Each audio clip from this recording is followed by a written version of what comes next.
সবাইকে আমার ইউটিউব চ্যানেলে স্বাগত। আজকে আলোচনা করব তোমরা যারা সেমিস্টার 3 কিংবা সেমিস্টার 5 এ পড়াশোনা করছো এমডিসি কোর্সে এবং তোমাদের হিস্ট্রি রয়েছে।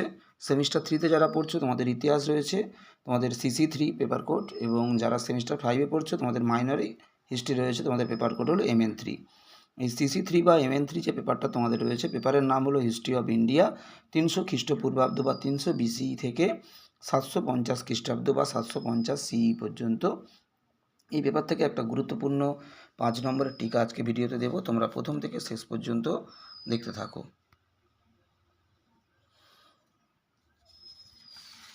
আজকে তোমাদের যে 5 নম্বরের টিকাটা দিচ্ছি তা হলো দ্বিতীয় নগরায়নের জন্য দায়ী উপাদানগুলি কী কী সেগুলো আলোচনা করো, কিংবা দ্বিতীয় নগরায়ন সম্পর্কে টিকা লেখো বা দ্বিতীয় নগরায়নের বৈশিষ্ট্য লেখো।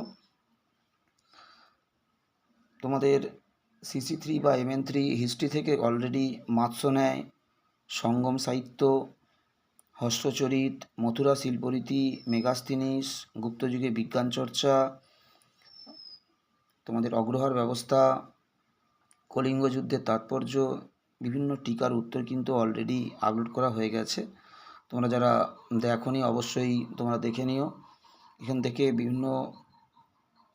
অনেকগুলো টিকার পাশাপাশি তোমাদের অনেকগুলো বড় প্রশ্নের উত্তরও কিন্তু আপলোড করা হয়ে গেছে সিসি 3 বা MN 3 পেপার থেকে। যেমন মৌর্য সাম্রাজ্যের পতনের কারণ,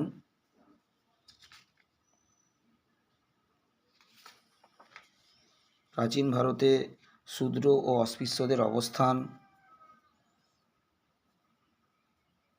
আদি মধ্যযুগে ভারতের সামন্ততন্ত্রের উত্থানের প্রেক্ষাপট, পল্লব স্থাপত্য ভাস্কর্য, শাসক ও বিজেতারূপে হর্ষবর্ধনের কৃতিত্ব।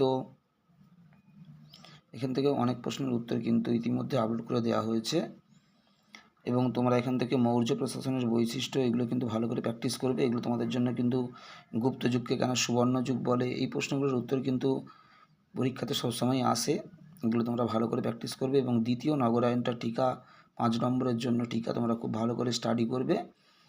আমাদের উত্তরটা আপলোড করে দিলাম, এবং তোমরা যারা নোটসের PDF নিতে চাও অবশ্যই আমার হোয়াটসঅ্যাপ নম্বর লিঙ্কের নিচে দেওয়া রয়েছে, তোমরা দেখবে 9775650572 তোমরা যোগাযোগ করতে পারো। খুবই সীমিত মূল্যে তোমরা নোটসের PDF নিতে পারো যে কোনো সাবজেক্টের। সবাইকে নমস্কার।